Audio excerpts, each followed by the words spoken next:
Shalom.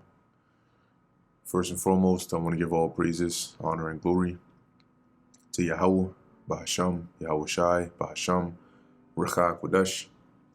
Double honors to the elders and the apostles of Great Millstone, and peace and blessings to the elect. And today we're going to go into the book of Ezekiel, the 28th chapter.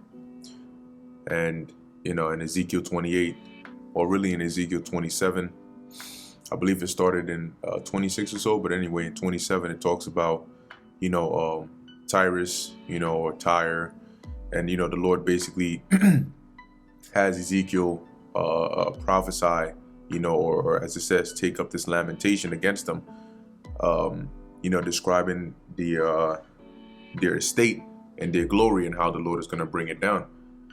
Now, when you read Ezekiel, the 28th chapter, although it mentions Tyrus, and Zidon, and so on and so forth, in the 28th chapter, it's actually more so prophetically referring to Esau, Edom, okay, a judgment that's going to be pronounced against them. Just like you have certain chapters in the scriptures that, may sound like they use obviously the names and the terms of these ancient kingdoms and societies. However, they're actually prophetically referring to something else. All right, that's called the dark sentences or the dark sayings, in the scriptures, and which is why the prophetic parts of the scriptures are more so difficult for a lot of these so-called historians to break down, because it's hard for them to decipher when it's actually talking about, the ancient time, or when it's talking about something else. It's just referring to another time period or another people. Now, in Ezekiel 28, indeed, the Lord did bring judgment against the Phoenician cities of Tyre and Sidon. But also here, when you read certain verses, you'll see that, it has to be talking about, it can be talking about the original cities. All right, because when you read certain scriptures and they talk about the place being, overthrown forever or never to be inhabited anymore, or things like that, then you understand, well, these ancient cities here, they, there's people are still inhabiting them today. All right. Anyway, this is the book of Ezekiel, chapter 28, verse 1. It says here, the word of the Lord Yahweh came again unto me, saying, Son of man, say unto the prince of Tyrus, Thus saith the Lord Yahweh, because thine heart is lifted up, and thou hast said, I am a God. I sit in the seat of God, in the midst of the seas. Yet thou art a man, and not God, though thou set thine heart as the heart of God. So this prince of Tyrus is referring to Esau, okay, collectively. Now, and more so, more specifically, they're higher up, they're elites, because they're the ones that really fit these traits or these characteristics here. And so let's get a few precepts on that. Three of them that immediately come to mind. We can go to Isaiah chapter 14. There are a few verses that link with Isaiah 14 in here. You also have 2 Thessalonians 2nd chapter, and you also have Revelation 17. Okay, so let's go back. Ezekiel 28 and 2. So it says here, say unto the prince of Tyrus, Thus saith the Lord Yahweh, because thine heart is lifted up, meaning they've become proud, right? And thou hast said, I am a God. Meaning, like when you read in these other precepts that I've linked on here, they have a God complex, right? They when you look at their goals, what they're actually trying to achieve, when you listen to some of the things that they say, like for example, if you look up an individual by the name of Noah Yuval Harari, which is associated or related to the World Economic Forum, you listen to what he says, you listen to what the people at the World Economic Forum are saying, and these are frontmen, representatives of these elites. They're basically talking about crossing the threshold of just, living life as a man to now they want to be the gods of a new world. They want to design inorganic creatures. They want to surpass the God of the Bible. And they speak boldly as such. Okay, so as it says, thou hast said, I am God, or I am a God. I sit in the seat of God. So they want the ability to basically have their own creations. Right now they're saying that humans are hackable creatures. Like they're going there. Okay. And that's why ultimately they want to put a implant inside of everybody, because then that gives them total control. So they can know where you are, see where you are, have power over you, right? They want those traits of being omnipotent and omniscient and omnipresent and all that in whatever ways they can. So let's get a quick precept now. I believe in Isaiah 14. Let's see.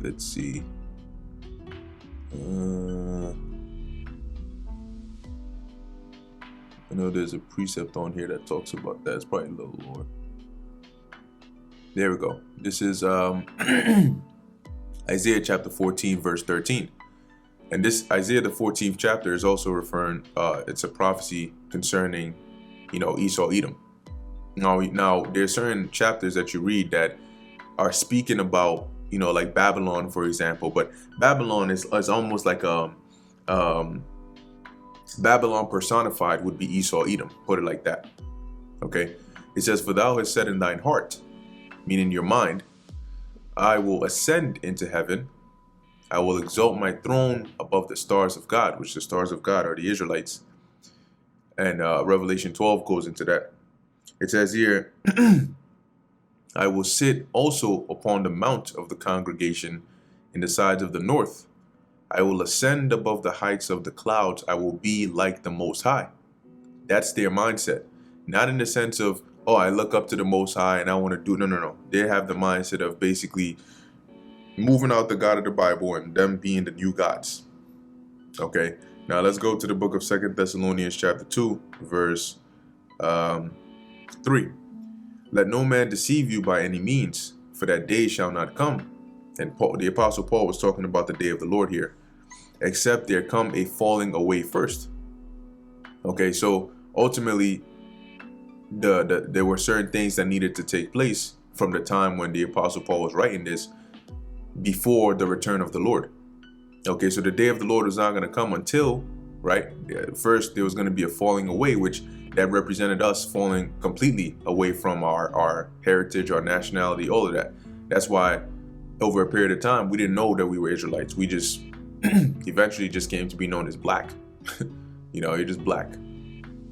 Anyway, or Hispanics, right? And that man of sin be revealed, the son of perdition. And that's what's happening now. Okay, which is Esau, Edom. They're being revealed for who they are and also what their traits are. The whole world is seeing who they really are. "Who opposeth and exalteth himself above all that is called God, or that is worshipped, so that he as God sitteth in the temple of God, shewing himself that he is God." So the actions they take are to, put themselves in a position to almost play the role of God. And that's their inward thought. And that's why the Lord is saying here, your heart is lifted up. You've become proud. And you've said you are a God. You sit in the seat of God. Right? It says here, in the midst of the seas.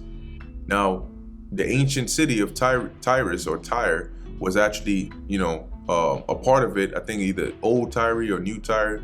It was in the midst of the I believe the body of water there is the Mediterranean. Okay, a little bit off the coast. But in referring to Esau, Edom, a precept that links up with this, because when you deal with the seas or waters, in Revelation chapter 17, when the Apostle John received the vision about Babylon or the whore, it said that, let's actually read verse 1. "And there came one of the 7 angels which had the 7 vials, and talked with me, saying unto me, Come hither, I will shew unto thee the judgment of the great whore that sitteth upon many waters." Now the whore is Babylon. Okay, and like I said, Babylon personified would be Esau, Edom. And the many waters that she sits upon are, as we're going to go down and find out, Revelation 17 and 15. "And he saith unto me, The waters which thou sawest the horse, where the horse sitteth, are peoples and multitudes and nations and tongues. Okay, so the waters, the seas, it's all synonymous, but they basically have this God complex, as it says in the I sit in the seat of God in the midst of the seas. So basically in the midst of the peoples, right? And in the midst of it, meaning like they're in that position of sort of being above, okay? Having that like in Isaiah 47, it refers to them as the lady, the lady of kingdoms. So they have this proud mindset. But as it goes on, it says here, yet thou art a man and not God, though thou set thine heart as the heart of God. So though you go around with this God complex, you have all this money, you're trying to use technology to achieve these things and sort of trying to surpass your creator, you're still just a man. Verse 3 says, behold, thou art wiser than Daniel. There is no secret that they can hide from thee. Now, when you read about Daniel, the Lord blessed him with divine wisdom to be able to interpret dreams, to be able to, obviously, he was revealed, prophecies were revealed to him.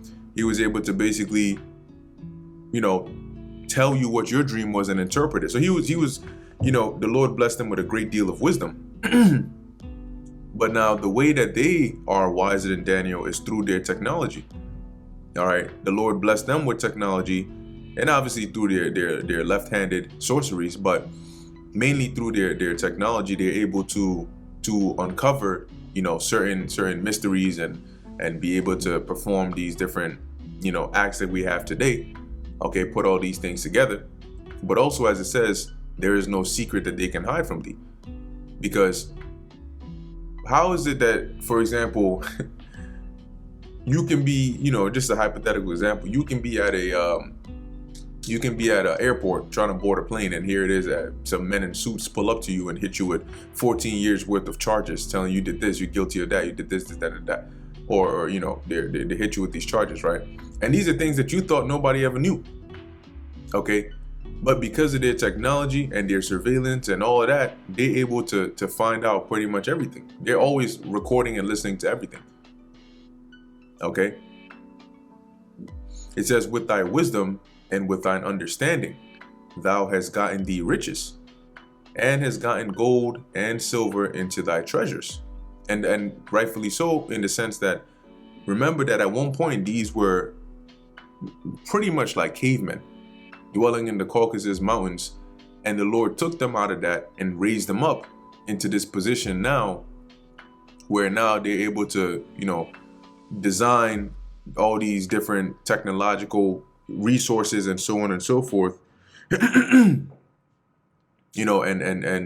reach this point to where they're able to increase their like it says, riches and gotten these silver and gold into thy treasuries, all right, through their different commercial strategies and all of that. Okay, it says, by thy great wisdom and by thy traffic, which the traffic goes into their business. Okay, not like cars being jammed on the street. Okay, but even still, that's also an example of it. The reason you have cars, if you have like cars, traffic itself, where you have cars on the street and so on and so forth, ultimately that is even still a sign of a business or commerce, because somebody's either going to work or coming from work or going to the supermarket or wherever they're going. More than likely, they're bound to make some transactions. Okay. So in a city where you have a lot of business and commerce, you will have traffic. But here, traffic is referring to that. Okay. So it says here, and by thy traffic hast thou increased thy riches, and thine heart is lifted up because of thy riches. So they've become proud. I think it was G. Edward Griffin who said that in I forgot the name of the book, but there was a statement that was made, which was that basically they have gotten so much riches to the point where nothing excites them. They just want, the only thing that actually excites them is absolute power, just like raw power. That's why they have this God complex.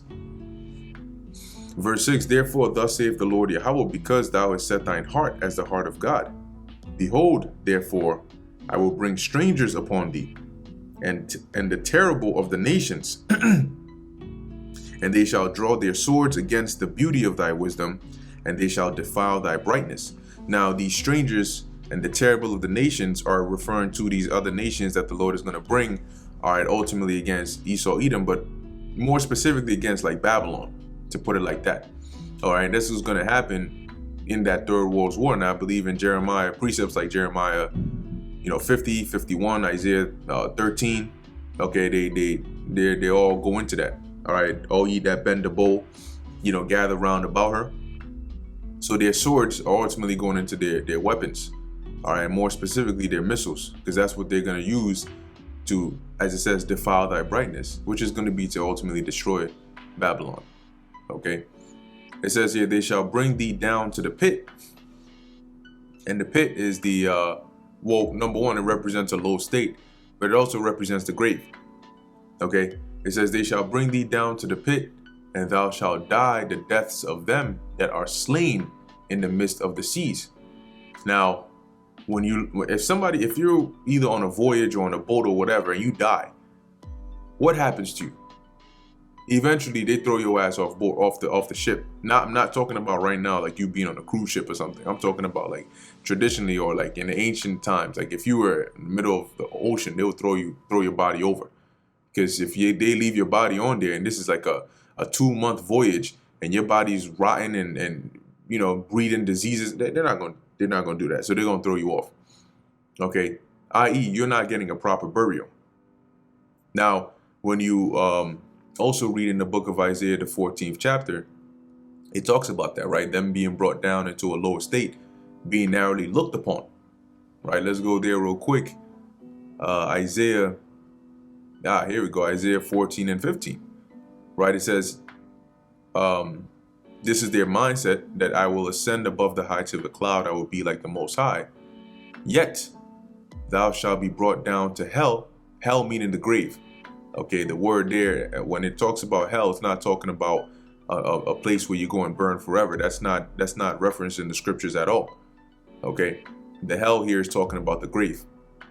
So it says, yet thou shalt be brought down to hell, to the sides of the pit.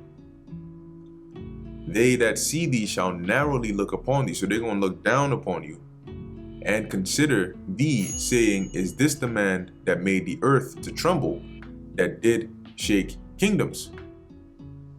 All right, it says, that made the world as a wilderness and destroyed the cities thereof, that opened not the house of his prisoners. All the kings of the nations, even all of them, lie in glory, every one in his own house. But thou art cast out of thy grave like an abominable branch, and as the raiment of those that are slain, thrust through with the sword, or with a sword, that go down to the stones of the pit, as a carcass trodden underfoot. So as the Lord is saying here in Ezekiel 28 and 8, right, that ultimately with that proud high state that you've been in, you're still not a God, and the Lord is going to bring you down. He's going to humble you down and make you realize that. Okay, when he brings these different nations against you, and they ultimately destroy you and bring you down to the grave. Okay, and you're not going to have a going out ceremony, a proper burial. You're just going to be brought down, which we know, according to many other precepts, what that's going to look like. Verse 9, wilt thou say, or wilt thou yet say before him that slaved thee, I am a God, or I am God? But thou shalt be a man, and no God, in the hand of him that slaved thee. So ultimately, who is it that's going to slay Esau, Edom, or this place? The Most High. But how is he going to do it? He's going to do it by way of setting up different events on the earth to bring about the destruction of this place. So the Lord is saying here, well, when that happens, are you gonna, as you getting destroyed, them missiles are hitting this place, are you gonna say that you're a God? You gonna say you a God then? No, you're gonna realize that you're just a man. Thou shalt die the deaths of the uncircumcised by the hand of strangers, for I have spoken it, saith the Lord Yahweh.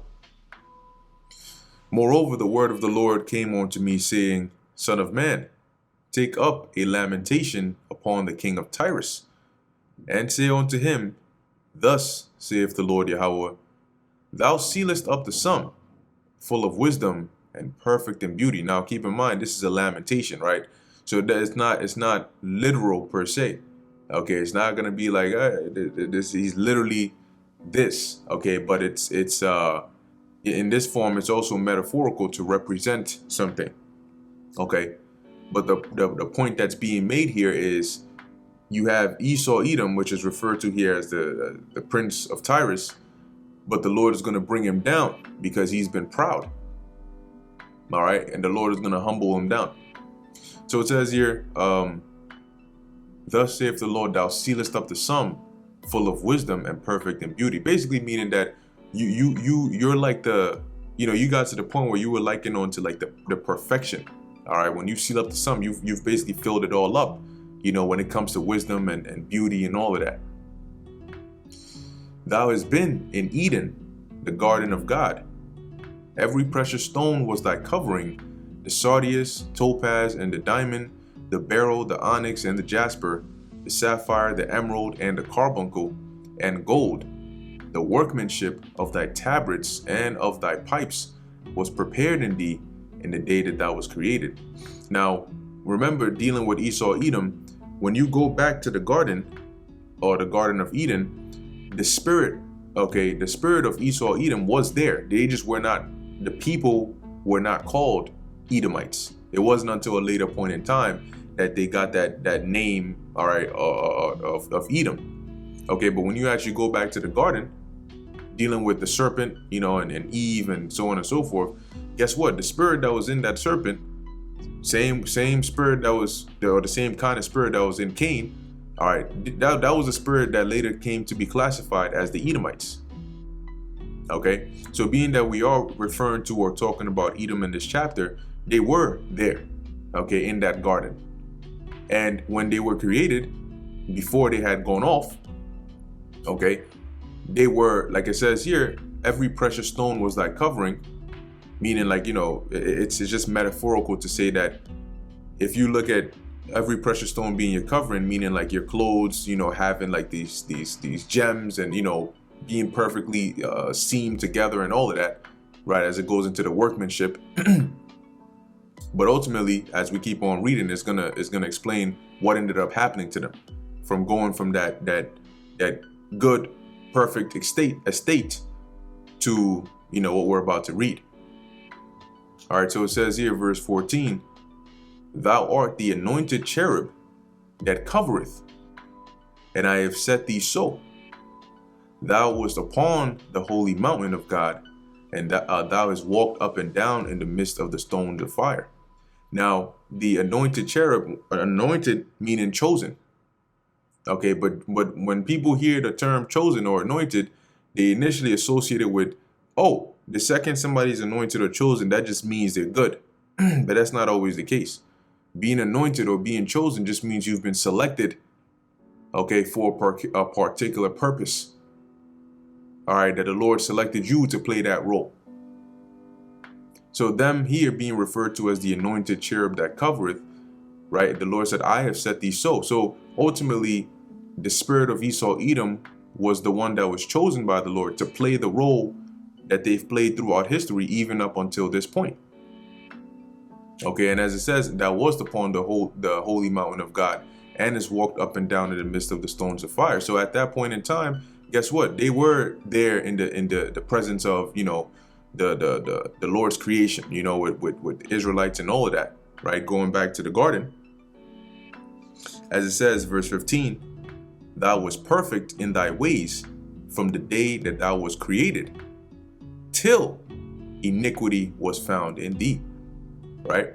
Now, one example is when you deal with Cain, right? When you go back to the garden and you deal with Cain, Cain was pretty much the first murderer, as we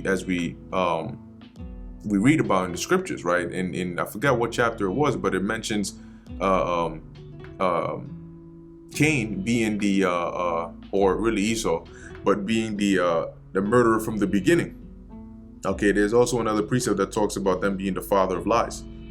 Okay, so they were good up until you had that moment where he brought that evil sacrifice, or the wrong kind of sacrifice, and his brother Abel brought a more acceptable sacrifice, and due to his anger, what did he do? He ended up murdering Abel, and the Lord cursed him for that. Okay, and as it says, sin lieth at the door, and unto thee shall be his desire. All right. And like I said, that spirit that was in Cain came back ultimately through Esau, Edom. Because remember that when you, so far as we read in the scriptures, spirits don't get destroyed. Okay, so there, like we have 18 nations on the earth today. That means that you have 18 different types or different kinds of spirits. Like you have the spirits of the Israelites, here diverse in many ways, but we all still carry the spirit of an Israelite. Just like the Edomites all have a certain uniqueness about them that makes them Edomites. So verse 16, it says, by the multitude of thy merchandise, they have filled the midst of thee with violence, and thou hast sinned. So as they, in time past, as they continue to gain riches and merchandise, like it says, they have filled the midst of thee with violence. Okay, because how did they ultimately gain that? It was through bloodshed. It was through theft, through murder. As it says here, and thou hast sinned. Therefore, I will cast thee as profane out of the mountain of God, and I will destroy thee, O covering cherub, from the midst of the stones of fire. So basically what the Lord is saying here, I'm gonna make you an outcast, and I'm gonna destroy you. But keep in mind that the Lord created him to play that role, to fulfill that purpose. Okay? But the Lord is still going to take his ass out. Verse 17, thine heart was lifted up because of thy beauty. Thou hast corrupted thy wisdom by reason of thy brightness. I will cast thee to the ground. I will lay thee before kings, that they may behold thee. So basically, you became proud because of the wisdom and the riches and all of that, right, that the Lord gave them. They start to have that mindset of, well, we're better than our Creator. That's why they're going to fight against the Messiah when he comes back. Okay? But the Lord said, guess what? I'm going to cast you to the ground. And I'm going to do it, as it says, I will lay thee before kings, that they may behold thee, meaning that the whole world, even these other nations, they're going to witness, okay, the destruction and the downfall of Esau, Edom. Thou hast defiled thy sanctuaries by the multitude of thine iniquities, by the iniquity of thy traffic. Therefore will I bring forth a fire from the midst of thee, it shall devour thee, and I will bring thee to ashes upon the earth in the sight of all them that behold thee. Right, so basically everywhere where they went, they left that trail of destruction. And if you look at today, a lot of these corporations and businesses and so on and so forth that are profitable, right? How did they get to that point? Okay, it was through iniquity, it was through violence, it was through ultimately putting the apple of the Lord's eye in slavery, in servitude and bondage, and not even doing it the right way at that. And yet they've profited off of it. So the Lord said, therefore, I'm going to bring forth a fire, which ultimately that fire is going to be is going to start with the nuclear missiles, but it's also going to include the lasers from the chariots, because when the Lord makes his return, he's going to partake, all right, in taking this place out. There's what precept is that? I think it's Zechariah 5. Let's see. Yeah, this is Zechariah chapter 5, verse 4. It says, I will bring it forth. This is talking about a chariot, okay? Because that's what Zechariah saw. He described it as a flying roll. And it was also likened unto the curse, okay, that goeth forth over the face of the whole earth. So the Lord said, I will bring it forth, saith the Lord of hosts, and it shall enter into the house of the thief. Now, ultimately, who is the thief? Esau, Edom. So where is his house? His main house is here in Babylon, all right, known today as America. And into the house of him that sweareth falsely by my name, and it shall remain in the midst of his house, and shall consume it with the timber thereof and the stones thereof. And how is it going to do that? By fire. Okay, just as we're reading of here, that the Lord said he was going to bring a fire and is going to devour thee, right, and bring thee to ashes upon the earth, which also links up with Malachi 4:1 and many other precepts. But as it says, in the sight of all them that behold thee. And when you read Revelation, the 18th chapter, you'll see it talks about that. Okay, how you're going to have these nations, these merchants and all of them standing afar off, seeing the destruction of this place, saying, alas, alas, for what great city, in 1 hour has this place been destroyed, for what great city was like her. Verse 19, all they that know thee among the people shall be astonished at thee. Thou shalt be a terror, and never shalt thou be anymore. Right, because when they see the destruction of this place, they're gonna be terrified. They're gonna be astonished. And the key part here, as it says, and never shalt thou be anymore. Now, when you look at the ancient Tyrus and Sidon, those regions are still inhabited today. Okay, but when you read prophecies all concerning Babylon, they all have this one point in common, which deals with after this place being is destroyed, it's not going to be anymore. It's not going to be inhabited anymore. Okay, at all.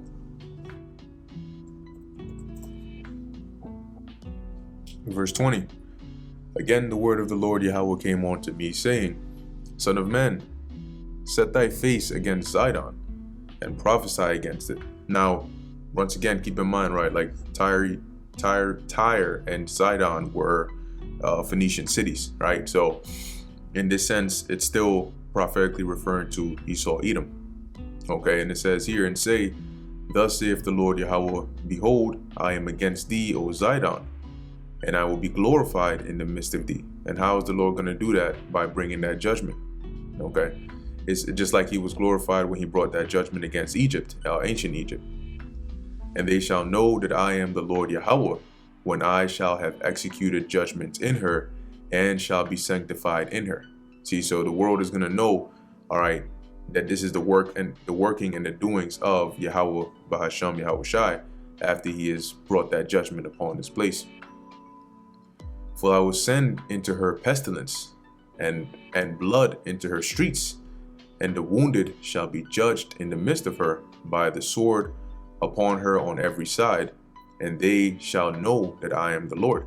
Okay, and that's going to be, different types of actual diseases, but the ultimate pestilence, okay, or plague is going to be the nuclear missiles. Okay, and as it says, blood into her streets, and the wounded shall be judged in the midst of her by the sword upon her on every side. So you're going to have chaos within, and you're going to have chaos without, as even now we're starting to see that brewing. Okay, the chaos without and within. It says here, and they shall know that I am the Lord Yahweh. Yeah, because today a lot of people don't actually believe or regard the work of Yahweh Ba'asham Yahweh Shai, no matter how many times we tell them. So when the Lord brings that judgment, okay, that's going to shut everything down, and everybody's going to recognize and acknowledge, all right, the one and true living power. And there shall be no more pricking, and there shall be no more a pricking briar unto the house of Israel, nor any grieving thorn of all that are round about them, that despise them, and they shall know that I am the Lord Yahweh. Because remember that when we read like the previous chapters, the Lord started pronouncing judgment against all the neighboring nations round about Israel. Okay, and they're here being referred to as like the pricking briar and the grievous thorn, like in our side. Okay, and so the Lord started pronouncing judgment against them, Moab, Ammon, Edom, all of them. Okay, all the way up until Tyre and Sidon, or Tyrus and Sidon. Okay, but when the Lord brings that judgment, okay, we're no longer going to be, in this case at least, oppressed. All right, the scriptures talk about us not staying upon him that smote us. Okay, verse 25. Thus saith the Lord Yahweh, when I shall have gathered the house of Israel from the people among whom they are scattered. And this is also prophetic, because the house of Israel is referring to the whole nation. Okay, and this gathering that the Lord is talking about has not happened yet. Okay, it didn't happen in the ancient times because after this division and the separation and the scattering of the nation of Israel, the northern kingdom came to the Americas and the southern kingdom went from captivity to captivity, and then ultimately got scattered even more. And no full gathering has happened. So what the Lord is saying here is, after he brings this judgment, he's going to gather the house of Israel from the people among whom they are scattered. So from the different parts of the planet that the Israelites have been scattered, and shall be sanctified in them in the sight of the heathen, because the heathen are going to witness this gathering and this glorification of Yahweh Ba'ashem Yahushai by his elect, because that's who it's going to start with. Then shall they dwell in their land that I have given to my servant Jacob, which is the land of Israel. Obviously, we're not dwelling there right now, so it goes to show you this hasn't happened yet. And this didn't happen historically, because since the split of the kingdom after the reign of King Solomon, all 12 tribes were never gathered back into that land. So this is prophetic, and this is going to happen after the Lord destroys and breaks down the kingdom of Esau, Edom. Verse 26, and they shall dwell safely therein, and shall build houses and plant vineyards. Yea, they shall dwell with confidence when I have executed judgments upon all those that despise them round about them. And they shall know that I am the Lord Yahweh their God. Okay, and this once again is yet to happen, though it's very close. It's still yet to happen. And this is going to be ultimately when the Lord establishes the kingdom on earth. Okay, and raises up, the Israelites, starting with the elect, to rule. All right. So anyway, that's pretty much the end of this chapter. Like I said, it's written in in a dark saying, but it's metaphorical, uses certain language, but it's referring ultimately to the destruction of Esau, Edom. So with that, Lord willing, this is edifying to the elect. In closing, I want to give all praises, honor, and glory to Yahweh, Ba'ashem, Yahushai, Ba'ashem, Racha, Kodash. And until next time, Shalom.